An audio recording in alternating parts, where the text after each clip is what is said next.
मुजफ्फरगढ़ के कच्चे में मजीद 11 डाकुओं ने हथियार डाल दिए। डीपीओ का कहना है कि पुलिस मुकाबलों, कत्ल, डकैती और अगवा की वारदातों में मतलूब थे। हथियार डालने वाले डाकुओं का ताल्लुक बोसन गैंग से है। इससे कबल इस गैंग के 12 डाकुओं को गिरफ्तार कर लिया गया था।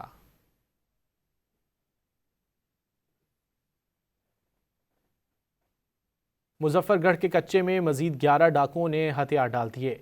डीपीओ का कहना है कि पुलिस मुकाबलों, कत्ल, डकैती और अगवा की वारदातों में मतलूब थे। हथियार डालने वाले डाकुओं का ताल्लुक बोसन गैंग से है। इससे कबल इस गैंग के 12 डाकुओं को गिरफ्तार कर लिया गया था।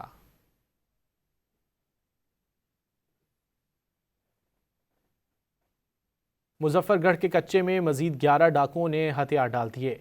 डीपीओ का कहना है कि पुलिस मुकाबलों, कत्ल, डकैती और अगवा की वारदातों में मतलूब थे। हथियार डालने वाले डाकुओं का ताल्लुक बोसन गैंग से है। इससे कबल इस गैंग के 12 डाकुओं को गिरफ्तार कर लिया गया था।